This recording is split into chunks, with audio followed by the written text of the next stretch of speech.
उस जंगल में इंसानों के अलावा बाकी सारे क्रिएचर्स थे, अजीब अजीब जानवर भी थे। एक दिन मेलिफिसेंट जंगल में कहीं जा रही होती है तो उसे एक छोटा सा लड़का दिखाई देता है जो कि उसी की एज का था। वो उसे कहती है कि तुम कौन हो, यहाँ पर क्या कर रहे हो। वो छोटा बच्चा मेलिफिसेंट को बताता है कि मैं पास के ही किंगडम में रहता हूँ और मुझे यहाँ पर एक हीरा नजर आया था जिसे मैंने उठा लिया। तो मेलिफिसेंट उसे वो हीरा वापस लेती है और उससे कहती है कि आओ मैं तुम्हें तुम्हारे किंगडम तक छोड़ आती हूँ। तो वो लड़का कहता है कि ठीक है, मैं चला तो चाहता हूँ, लेकिन क्या तुम मुझसे दोस्ती करोगी, और अगर कभी मैं दोबारा इस जंगल में आया तो क्या हम खेल सकते हैं। तो मेलिफिसेंट कहती है कि जादुई जंगल है और तुम्हारा यहाँ पे आना ठीक तो नहीं है, लेकिन देखेंगे। इसी के साथ वो दोनों हैंड शेक करते हैं तो मेलिफिसेंट को कोई करंट लगता है। इनफैक्ट उसे उस लड़के की पहनी गई लोहे के रिंग से करंट लगा था। वो बताती है कि लोहा परियों को जला देता है, तो आइंदा इसे पहनकर मत आना। इसके बाद हम देखते हैं कि वो लड़का अपने किंगडम में वापस चला जाता है, लेकिन जिस किंगडम से वो आया था वो किंगडम इस जंगल पे कब्जा करना चाहता था और इस लड़के के माँ बाप भी जिंदा नहीं थे।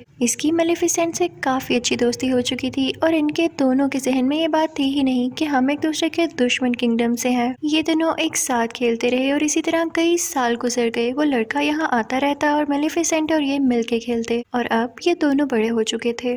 वो दोनों 16 साल के हो चुके थे और एक दूसरे को पसंद करने लगे थे। मेलिफिसेंट को अब लगता था कि इंसान परियों के दुश्मन नहीं है, वो बहुत अच्छे होते हैं। उसे ये भी नहीं पता था कि उनमें ग्रीड भी होती है, यानी लालच भी होती है। एक दिन मेलिफिसेंट सोच रही होती है कि उस लड़के को आए हुए काफी दिन हो चुके हैं और उसको उस लड़के की एक और बात भी याद आती है कि उसने कहा था कि जब मैं बड़ा हो जाऊंगा तो अपने किंगडम पर कब्जा करूंगा और जो यहाँ पे किला है उसको भी मैं हासिल कर लूंगा।